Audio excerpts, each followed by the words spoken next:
Welcome to the Biz Coach Show. In every episode, we share information and advice for small business owners, small business leaders, startups, and entrepreneurs preparing to launch their business.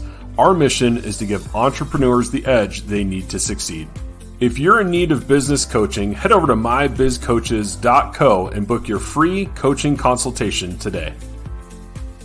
The Biz Coach Show is presented by Eric Whitmoyer, the owner of My Biz Coaches, a business coach, serial entrepreneur, author, and speaker, as well as David Macon, a certified professional in talent development, growth expert, writer, and small business strategist. Our guest today is Nate Peters, Global Sales Enablement Manager at One Identity. One Identity is a software-as-a-service company that provides identity and access management solutions. Nate holds a Bachelor of Business Administration degree from the University of Arizona Global Campus and has over 10 years of sales enablement and training experience. Learn more at oneidentity.com. Well, Nate, it is great to have you with us. How are you doing today? Doing good. Glad to be here. Thank you. Awesome. Yeah. Well, we're excited for our conversation. And of course, we've got Eric. Eric, how you doing today? I'm doing well, David. How about yourself? I'm doing awesome. Thanks for asking. Well, great to be with you guys. And Nate, we're excited for the topics we've got lined up for today's episode. But before we get to that, I'd love to just spend a little bit of time talking about kind of your journey. So would you mind kind of sharing that with our audience? Yeah, you bet. So I would say my journey has been really split into two halves. One of those halves is training, enablement, leadership development, things like that. And then the other half has been sales. And that's kind of really where I got my start is in the front lines of sales, and really enjoyed that and had a knack for that. And, but I've always kind of had a passion for teaching and developing and seeing that kind of light bulb moment that goes off as you make connections and you teach people how to make connections. So that kind of gave me the opportunity to get into a training environment where I was able to travel and teach and do all kinds of coaching and curriculum development and things like that. So I spent a significant amount of time there doing that, kind of came back and got back into sales full cycle. And that actually led me into the more tech space, the cybersecurity world, where I reside now in an enablement role. So enablement's all about bridging the gap. You've got sales on one side, and especially in a highly technical space, enablement's a really critical function because you have these sellers who are just so good at what they do, but you have these products that are very technical. They're difficult to understand, and sales is a lot about relationships. It's not necessarily a lot about knowing everything about a very technical product. There are product managers and there are sales engineers, and that's kind of more their job. Where I fit into the puzzle now is kind of helping bridge the gap, making sure that they can talk to each other. That's really kind of the key function of enablement. And so last several years I've been doing that at One Identity, and it's been a really fun experience. It's definitely one of those things where every day is different. We have new solutions and people and challenges that we're solving for. And in a day and age where we've got, the development of AI and things like that are just accelerating the growth of the type of business that I'm a part of, it makes for a pretty fun journey. There's not very many stale moments. Oh, that's awesome. Yeah, thanks for sharing that, Nate. It's kind of been fun to watch your journey, and certainly you're making an impact where you're at now. So that's great. Eric, how did you first get connected with Nate? Well, let's see. Nate was 19? 21. 21? Okay, 21. You just looked 19. You looked 19. That's right. But he was he came on board with us at the Boise, up in Boise at the, I can't remember the name of the store, but it was right by the campus at Boise State. Broadway, that was the store. Yeah. But he was part of a crew there. That was actually my favorite crew, is when we took over that region. And it was the first group that I really spent any time with and connected with in that market. But Nate was fresh, wet behind the ears. I remember how he sold me on the interview that he was willing to do just about anything. And what was it? You were doing stereo sales or hi-fi sales or something like that. Yeah. It really wasn't even sales. I was just kind of a warehouse guy that was working, doing the audiovisual type stuff. And Right. yeah. Yeah, I just remember you were so ambitious and you had so much energy and and a great personality. I was like, yeah, if he's willing to work that hard for the guy that you were working for, I'm like, yeah, he'll be a good candidate for us. And so probably one of my favorite hires, quite honestly. Thanks. And I don't say that. I mean, David was already on the company, so I can't take credit for hiring him. But yeah, no, I just remember I have very, very fond time. I was only there for 1 year in Boise, and I have very, very fond memories of that time in Boise. So that was kind of fun.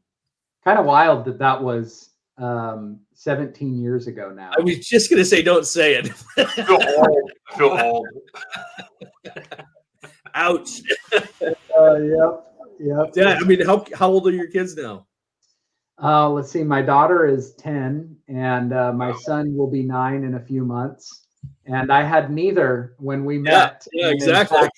In fact, probably 5 or 6 years after we met, I still didn't have any. So they're getting up there. Yeah, it's crazy. That's amazing. Yeah, but a lot of fun, a lot of great times back in the day with that company and the things that we did.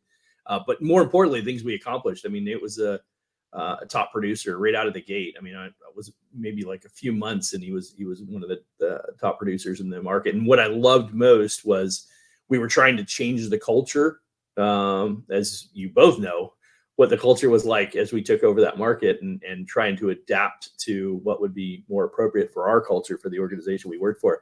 And and Nate was like totally all in, completely sold. I was like, I love this guy. I do. I look fondly back on that time, and often reflect on how that was.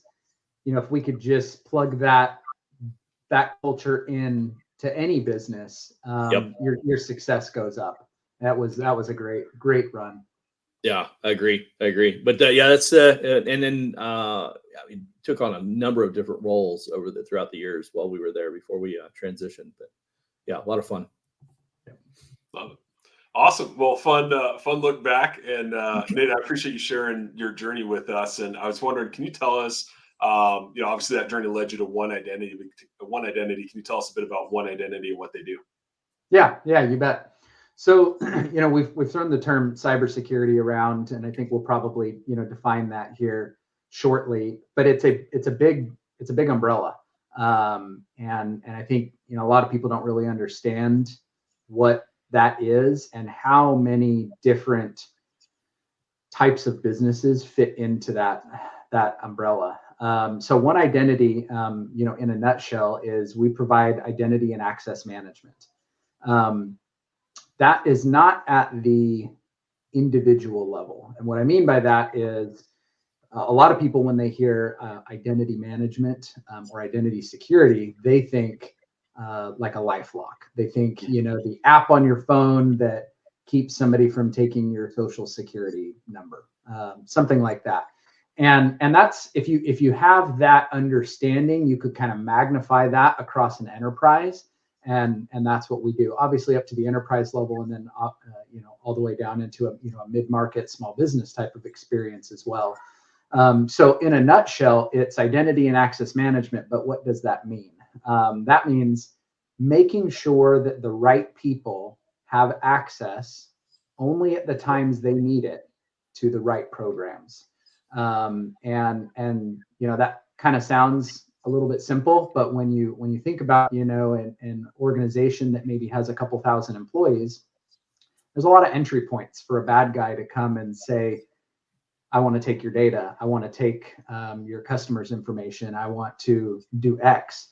And so it's a pretty serious thing. It's not this Star Trek future type of thing that we don't need to worry about.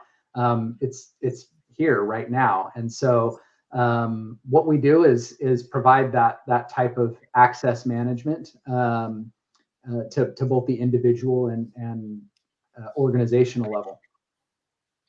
That's awesome. And Nate, earlier you mentioned something that kind of resonated with me, and I think is a reason why we thought you'd be a great guest to talk about this, is you have a highly technical solution, but you have small business owners that may or may not be technical in their understanding of those things. And so I think it's great that you can, I don't want to say simplify, but make it easy to understand how these solutions fit that small business. And I think maybe we start with what you just mentioned, which is how to define cybersecurity. So when you're talking about it, or you're training on this, or looking at sales enablement around this topic, how do you define cybersecurity? Yeah, I was thinking about this before the episode, and three words come to mind, and we can kind of expound on that. But it's safeguarding sensitive data. That's really, in a nutshell, what cybersecurity means. Now, if safeguarding sensitive data is our umbrella, there's a lot of stuff that goes into that underneath. It's a process of protecting people. It's a process of protecting systems. Critical information, making sure that only authorized people can gain access to the things that they should be gaining access to at the times that they should be gaining access to those things. So that's kind of what identity and access management is. But if from a simplified version for the small business entrepreneur understanding perspective, it's safeguarding sensitive data. It's making sure that the things that are important to you and your business are protected. That's really, in a nutshell, what cybersecurity is. Yeah. No, I think that's really important, right? Especially if you're in a business where you're dealing with sensitive information. I think about, anything from bookkeepers to doctors' offices, right? And anything in between. And that data, some of it, there's government regulations around and things like that, and all that needs to be protected. So I think it's really critical to think about that, especially for a lot of small business owners. But I'm kind of curious. It seems like kind of a broad topic. Are there any specific categories or components within cybersecurity that business owners should focus on? Yeah, so I can tell you kind of the more broad topics that we focus on, and then from a small business owner perspective, we kind of narrow that down. So there's really, I would say, 4 key components to what we do, and some of this is going to be technical jargon. But the first one is privileged access management. You'll hear in the cyberspace, you'll hear that referred to as PAM, and that is software that allows a user to pick and choose who has access to what and when. And again, I'm probably oversimplifying it, but privileged access management, identity governance. So that is the governance of, and I'm going to say identities, which seems obvious, but identities doesn't necessarily mean a human person. That could be something else. Access management, which is probably the most familiar thing that your listeners will kind of already be experiencing. Anytime you log into a Gmail account from from a new device, you are experiencing access management, because you're going to get a pop-up on your phone that says, hey, we noticed that you're trying to log in. Is this you? And you're clicking, yes, it's me, or no, it's not. That's access management. And so most folks are probably, not even by their own choice experiencing that. And that's just an absolutely massive market. So probably some experience already right there. And then the last one is really Active Directory governance. And there's some overlap between that and identity governance. One identity is what I would say the 800-pound gorilla in the space of Active Directory management. So your Active Directory, if you work for a kind of a corporate entity and you log into Outlook, you have an address book there, right? And you can start typing in an email, and Outlook seems to kind of know already everyone in your organization. You start typing the first 3 letters, J-O-H, and now I can see there's 70 Johns in the organization. That's by power of an Active Directory that's saying these are the people. And so that's kind of the the fourth kind of main component. Every entity in the cyberspace probably would define it a different way, and even specializes in different things. We've got competitors who they only specialize in one of them. You take access management, for example. A big competitor is Okta. You might have heard that name before. That's in a nutshell, kind of all they do. They do access management, which is your single sign-on and multi-factor authentication capabilities. And One Identity is a little bit different because we have this vision of a unified identity platform. And what that means is all of those different solutions kind of converging, coming together, making it easier on the business owner to not manage multiple vendors providing different levels of access and capability, being able to do it all in one place. And that's kind of our vision and where we see the market going, and hopefully are there to capitalize on those needs. Yeah, I was gonna jump in there. That's one of the things that I find with the clients that we engage with. That's one of the biggest challenges, is that, to your point, there's multiple vendors that they're trying to solve for different pieces, as you outlined those four key components, and they're trying to solve for each of these different. And you have different vendors because you have, let's say, for instance, you have your internet provider, right? They've got their firewalls or whatever, and then you got your operating system that you use, and that's got its fire, and then you've got all these, and none of them seem to connect with one another. If you bring in an IT solution, you bring in an outside IT solution, and you buy their computer package and their cybersecurity package or whatever that is. Even then, that's often a patchwork of different services that they're working with, right? They use this for this, and they use this software for this, and so part of the problem is, and then worse yet, and this is, and Nate, we may have had this conversation before, but one of the interesting challenges that we struggle with as a business coach is many of our clients are really good at what they do. They're not so good about a lot of the other things that go on in the business. Like they're not trying to build out email drip campaigns, and they're not trying to build out. They're not doing web edits, and they're not. They're running their business. They're running their day-to-day businesses, and all of this stuff. If they have employees and they have computers, they've got cybersecurity challenges. They've got to manage to, and what we often find is that they have no perspective of any of the things that we're talking about. And to what degree that they might be familiar, it has something to do with some kind of sensational newsworthy thing that they saw, and they heard about some company getting broken into or whatever, and it cost thousands or millions of dollars, tens of thousands or millions of dollars, whatever the case may be. But that's to the extent of it, and it's almost like what you'd mentioned earlier on, which is, it's something in the future, something I don't have to worry about. I'm too small to worry about it. And ironically, we see more and more of our clients getting hurt by these scenarios, and they don't know, and they don't understand. And then some guy comes in and sends them a bill and says, this is everything you need because this is what you have to do. And they don't get it. It just doesn't resonate with them because they can't appreciate all the different things that they're trying to solve for. And that's probably one of the biggest challenges. And quite honestly, why I believe that we continue to see, the hackers are getting better by the day, right? And they're continuing to find different ways to get around these solutions.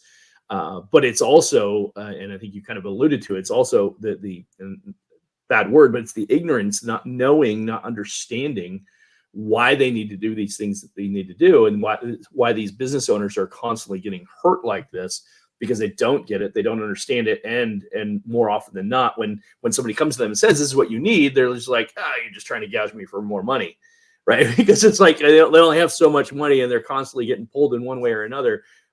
And so, for instance, they'll ask us as coaches, where does this rank? I've got so much money to spend every month. Where does cybersecurity rank in all the things that I need to be worried about as far as where I spend my money, right? And so I'd be curious, Nate, just a thought on that, because I know you work with probably slightly bigger companies than we tend to, but even with that, it's the logic's still the same. So I'm kind of curious of what would you say to somebody who would ask a question like that. Yeah, it's a great point, and it's actually it's good to hear you say that, because I was, I'm not in the front line. I'm not the one that is talking with customers, pitching deals, fixing the problems in our solutions and things like that. So to some extent, I'm somewhat disconnected with what the real prevalent issues are. And so in advance of this call today, I was talking to a couple sellers, and I was like, hey, just tell me, what do you see? What do you think? What are some of these bigger, what are the challenges? Things like that they're experiencing. And that is exactly what you said is exactly what I heard. And that is that from a small business perspective, they don't have the bandwidth to deal with this. Not only do they not have the technical expertise or know-how, oftentimes they don't have the budget to address it until it becomes a reactionary thing versus a proactive type of a which costs substantially more. Yeah. Right. Right. Because you don't have a plan. You're trying to tackle somebody as they're running into the end zone, and you didn't play defense all along. So it's right.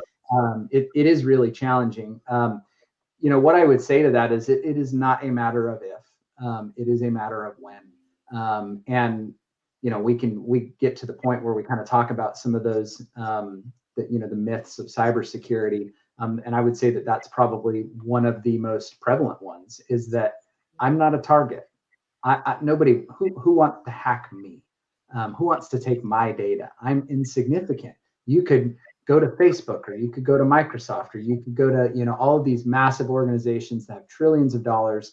They're the ones that are at risk. And the reality is, they're playing defense. Those are the guys that have their ducks in a row, because they already have use cases outlined where the small business owner does not. They don't have a defense set up at this point. So what you're saying is actually being corroborated by what I'm hearing in a different meeting. And that is absolutely critical to understanding. Anybody that's listening, is it is not an if.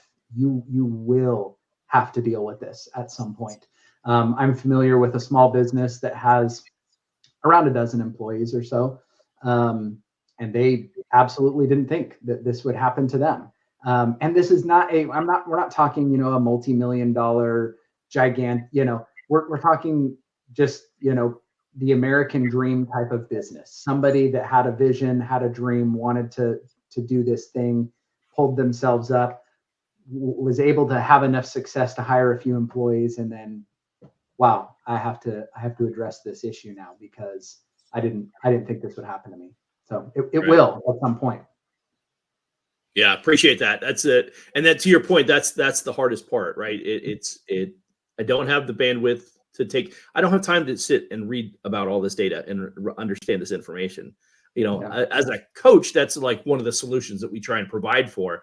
And I certainly don't have the depth of breadth of knowledge that you do in the space. But at least on a high level, I can say, yeah, it's something you should probably consider. Because the last thing you want, we were actually, I think you and I in a previous conversation mentioned just the simple idea that you might have credit card information in your POS system. Mm-hmm. Depending on how if it's an offsite scenario or whatever the case may be. But I'd mentioned to you that I have a client that actually that's what they were doing, and I'm like, oh, please stop doing that right now. let's get a better solution. Let's outsource that, whatever. But no, don't be holding credit card information in your point of sale system. Yeah, and you certainly don't have to be in a high risk sector to be a target either. It's not just an accountant. It's not just a bookkeeper or somebody that has a lot of financial records. You could be selling widgets on eBay, and if your business is doing well and you have data that's very, very easy for someone to exploit, then why would they not do that? Right. It just makes sense to them. The other targets are going to be a much more difficult, extensive experience for them. versus the small business owner, or the not quite the enterprise level type customer. They're just much easier to exploit. So bang for your buck if you're a hacker. It kind of makes sense when you think about it and break it down. Yeah, I would literally just liken it to the idea that I could go after the big enterprise company, and it might take me a year to crack the code and get in there and do whatever it is that I do to get the payday that I get. Or I can just knock off one a day on these small business owners and probably make as much or more money doing whatever or however it is that I'm doing it, right? I mean, it's just that it's that much easier when they're not prepared. Yeah, and they don't have any resources to fight you. The small business owner, generally speaking, what do? They wouldn't even know where to begin. Candidly, I wouldn't know where to begin either. If somebody stole my information, who do I call? The cyber police? Like, I don't know what to do. I guess you'd probably call your partner, in that case, your identity, and access management provider, and game plan with them. But there's no resources. If you go try and crack Facebook, you can bet that there's going to be resources. Not only really brilliant people there to try and play defense and stop you, but brilliant people to get you out once you got in. And then you got to deal with a team of lawyers and people that are going to hunt you down. I mean, that's scary. It's probably a little bit easier to exploit the little guy than the big guy.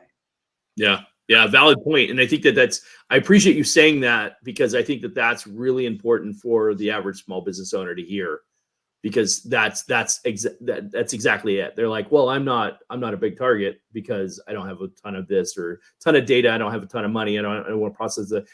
No, it's because you're easier to target. And that's why it is more likely that you're going to get hurt. Yeah. Appreciate that. It's funny you say that. My son's Taekwondo school was the target of a cyber attack. So you talk about, not data intensive, they're not a high risk sector necessarily, but even them, little mom and pop martial arts school, a couple classes a week, they got attacked. So I think what you're talking about is spot on. And kind of with that, I'm curious, Nate, based on your insight, are there mistakes that you see, small businesses make when it comes to their cybersecurity that would be maybe easy holes to plug? Yeah, I wrote down a couple of points, kind of thinking about that as a question. And again, I'm a little bit disconnected from what would be the most common frontline issues. But based on the experience I have and the conversations that I'm privy to, I would say a couple of things. Number one, we already covered this, but it is worth noting again, is that this belief that you're not a potential target. You've got to, it's so reactionary. It's not, you just have to think more proactively, putting together an actual playbook of how you're going to handle this, again, not if, but when this happens, what are we going to do? We have a fire escape plan. We have a power outage plan. We have a first aid kit. I mean, this is really has to become second nature in your business to really to really limit the potential fallout when this does happen. Another thing I think is, cybersecurity and threats like this is not really a new thing, but that it's kind of like a buzzword. When you say my son's Taekwondo school got was a victim of a cyber, nobody would think that would happen, and you would.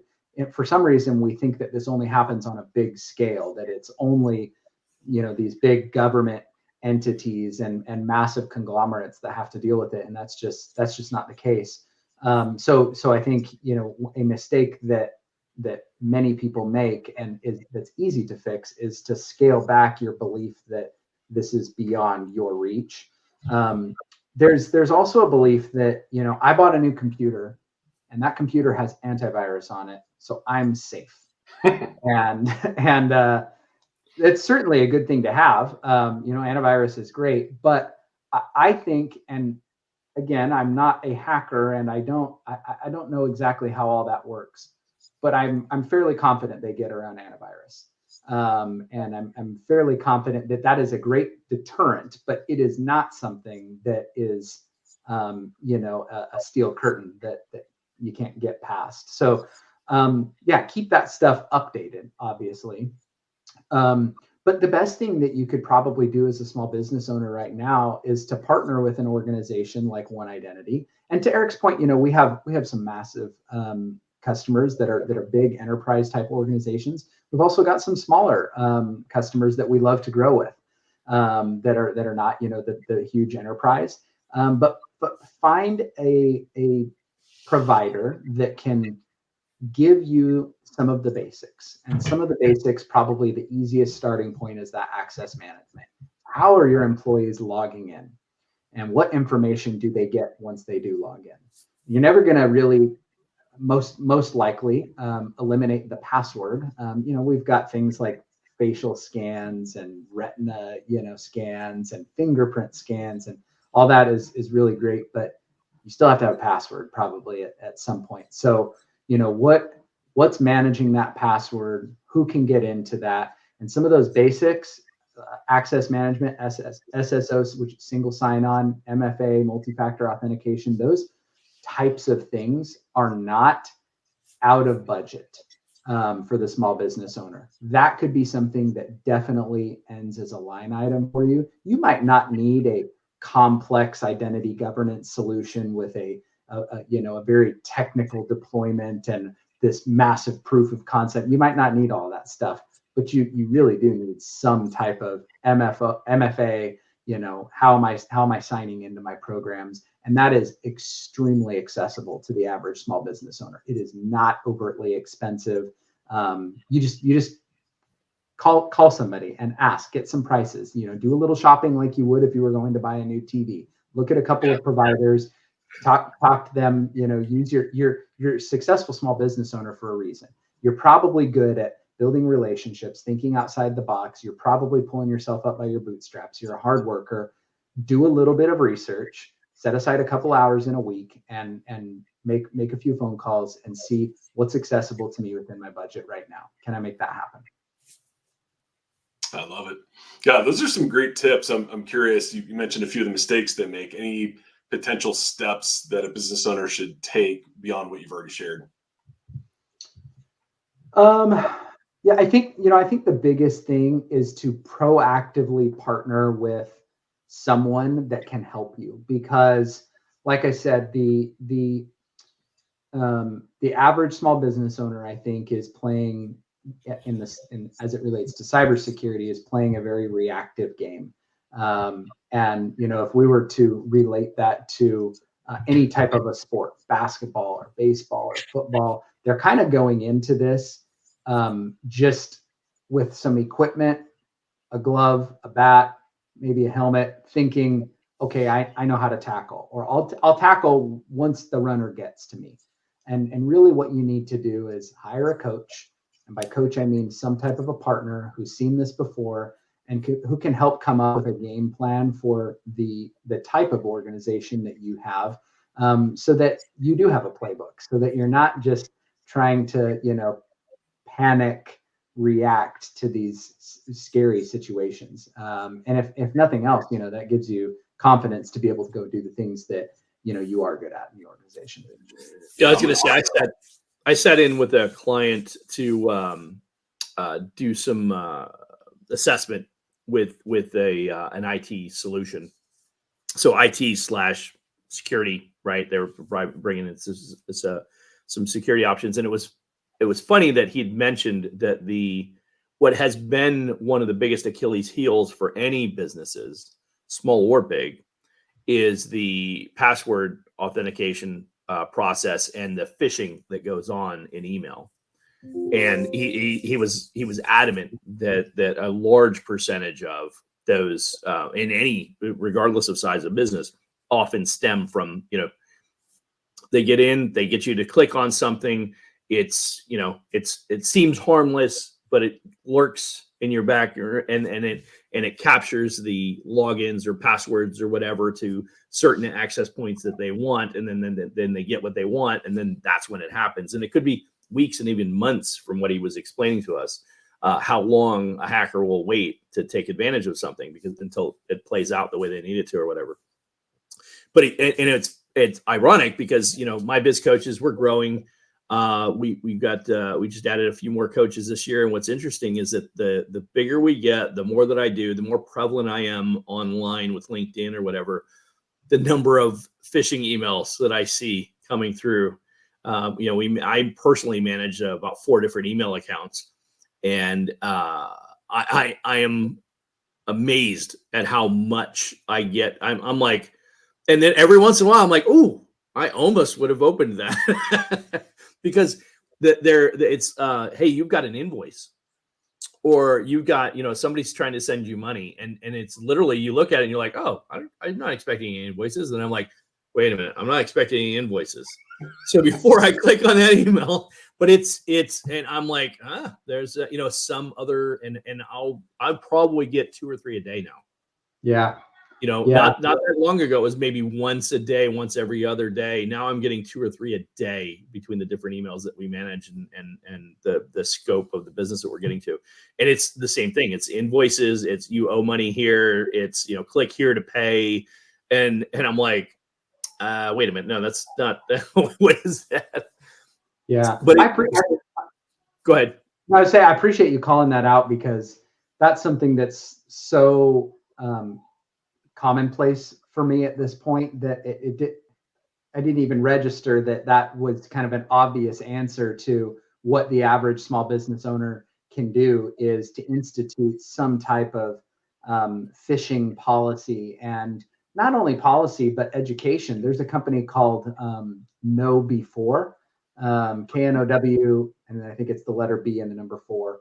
And that's what they do. You know, their whole business is providing phishing education, and also phishing simulations. So there'll be simulations that that a business can do, and we do this. And I'm always clicking fish, you know, and then I get this nice little pop-up that says, "Congratulations, you have successfully clicked a phishing email that was simulated by your organization." And I'm like, yes. But you know, I've seen some demonstrations, real-time demonstrations with CEOs on stage that you know, think that their organization has been adequately trained on how to spot a phishing attempt, and a hacker will get up and simulate an attack and then watch real time as all of this guy's employees are clicking on that link that was just sent out. Wow. And I also know small businesses that have instituted these phishing simulations, and it's just a great muscle memory thing to kind of hover over that sender email, see if it makes sense, you know, and really take a second to pause before you start opening things. Because to your point as well, you know, a lot of this stuff is not a instant fallout type of a deal. Someone might leave a USB on campus at a university and hope that somebody picks that USB up at some point and plugs it into a computer that is on the university network. And now they're connected, and maybe that takes a year, maybe it takes 2 years, and so sometimes it's just a waiting game. You just got to continue to keep your defenses up, and try to adapt and evolve with a very rapidly and evolving market. Wow.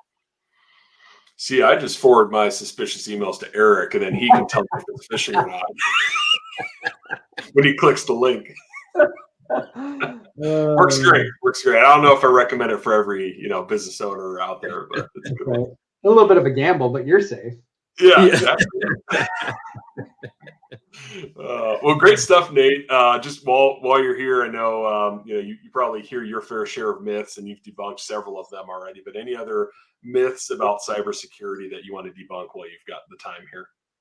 Yeah, I don't know that I would debunk anything new, anything different than what we've covered. But I think kind of those three big things I would just re-emphasize, that you are a target. The attitude of it couldn't, or it wouldn't, or it probably won't happen to me, you got to get rid of that. Thinking that antivirus is your one-stop shop to protection would probably be a second one. It is a good thing, and poor antivirus, maybe I'm giving it a bad rap right now. Antivirus does a good job, but it's not the end all be all. And so An assumption of protection is probably not the best game plan for any business owner. And then thinking that financially that it is out of your reach, I think would be the other thing.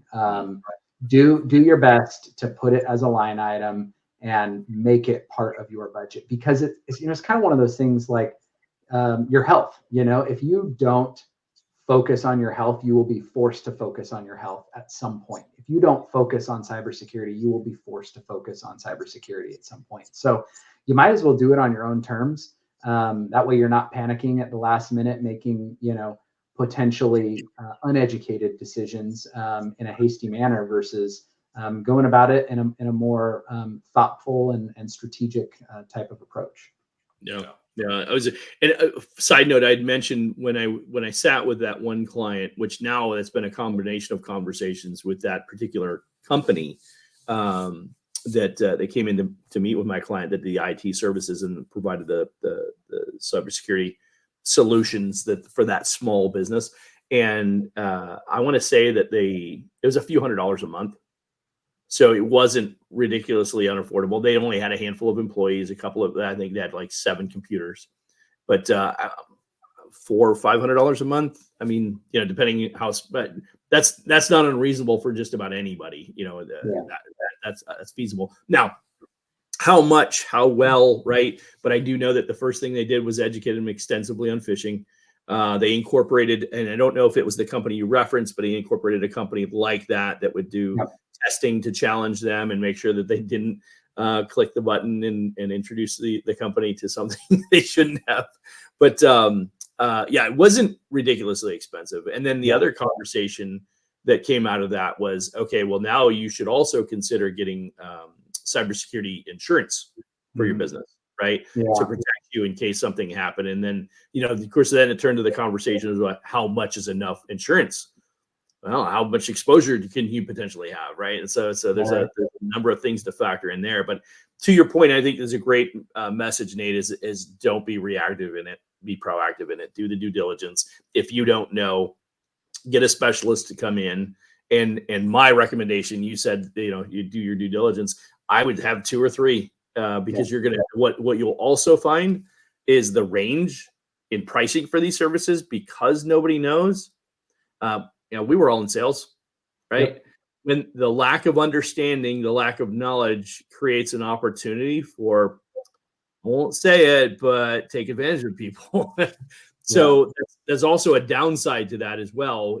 Pay attention to what when somebody says this is what you get for this amount of money, compare that with 2 or 3 others and at least have a benchmark idea of what to expect for those services relative to what you're paying, because that's another piece. Without that balance, if you take the first person that comes in, you have no idea whether or not you're paying more or less than you should be for what you're getting, or for that matter, the quality of the service that you're getting. Yeah. You bring up a great point with cyber insurance that we haven't even discussed yet, and that is, an extremely complex acquisition that is constantly evolving. And cyber insurance this year, you might have to have some type of access management solution. So maybe the branch of One Identity that does access management is called One Login. So maybe you have to have a One Login solution so that when your employees log in, they're getting authenticated in a variety of ways. They only have access to a certain amount of programs that you choose their visibility at.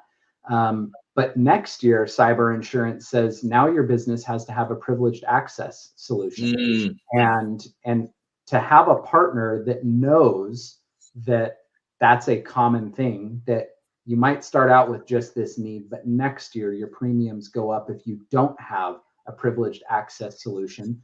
Then how can you possibly go to battle against these very, very sophisticated people with constantly evolving technology if you don't even know what to plan for? So that's why I think it goes back. Cyber insurance is such a good point to partner with somebody like a One Identity, or to your point as well. Yeah, call around, see, make some appointments and chat with some people and see who is willing to partner with you and who's willing to provide information like that. Yes, we deal with cyber insurance all the time.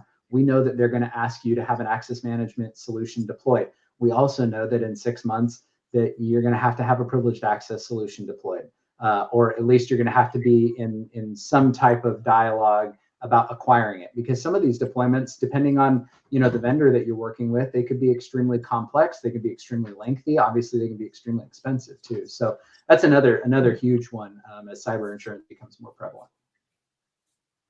Awesome. Appreciate that. Well, Nate, it sounds like a lot of solutions there. Just as we're kind of wrapping up here, on behalf of One Identity, are there any specific services that you would recommend for small business owners?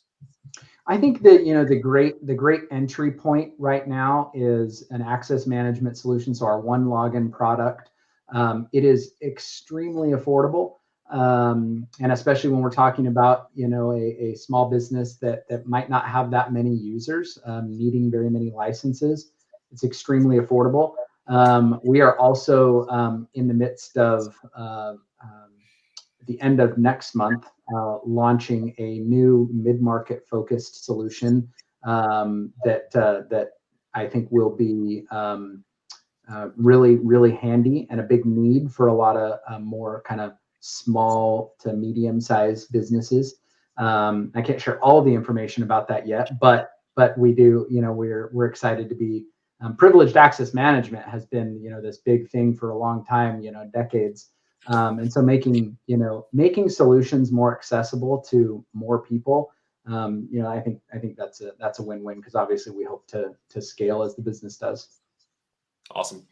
And anything else that you want to share about either kind of the ideal client for One Identity or One Identity in general? Yeah, it's a good question. One Identity is, to my knowledge, the only vendor in the space that has a unified identity solution. We are the only provider in all of cybersecurity that I'm aware of that has privileged access management, identity governance, access management, Active Directory management, all in one space. So being able to consolidate your vendors, there's a lot to be said about that. In fact, if you were to cold call a CISO or a CTO or one of these guys that deals with vendors and technology, that's probably one of their greatest pain points is, I've got so many vendors, I've got so many apps, I've got so many solutions, and that's more POs to deal with, more contracts to evaluate, more solutions to. It's just that's really tough. So One Identity, we've been in the business a long time, multi-decade long PAM and identity governance provider, and so I think it's a great place to start. It might not be the place for everybody, but it's definitely a great place to start having those conversations, and you can get a lot of solutions covered in one single space. Awesome. And if people want to learn more, oneidentity.com? Yes, sir. Awesome. Cool. Well, we'll put a link to that in the show notes in the description. So definitely check that out. We also have a link to Nate's LinkedIn profile. So if you want to connect with him there, chat about cybersecurity or anything else, definitely be sure to connect with him. And yeah, make sure you ask about the Boise State football team. There you go. The blue turf. That's right. Awesome. Before we wrap up, Eric, anything new at MyBiz Coaches that you want to share? Yeah, just we'll continue to beat the drum on the 100 coaches this year. That's our goal, to bring in 100 new coaches. So excited about that. And yeah, thank you for throwing that up there, David. That's our primary focus this year. We'll have a webinar coming up in a few weeks where we're going to introduce to people everything that we're offering. We've fine-tuned the program. We have some people going through our beta right now. So I'm excited about getting some feedback from some of those coaches as we kind of adjusted the program so we can accelerate our growth this year. And looking forward to introducing that to more and more people. Literally on the meeting that I had right before this call, I was talking to somebody, and New York Times bestseller connected with him, and through another connection, and somebody that it's in one of my mastermind networking groups. And so he started asking me about our program. He was really interested in what we were doing, and excited about how we can collaborate. He believes that he can help us drive that message of our billion-dollar message, our billion-dollar mission, and helping us drive those coaches. And that's kind of a space that he's very interested in. So excited about the opportunities. We'll see what comes out of that. That's awesome. Yeah. And for that event, mybizcoaches.co/events. Eric always has his stuff listed there. So definitely check that out as well. Appreciate it. Well, awesome. Gentlemen, great talking with you, talking cybersecurity. Nate, thanks so much for joining us. It was a great time. Yeah, thanks for having me. Awesome. Hey, we'll see you on the next episode of the Biz Coach Show. Thank you.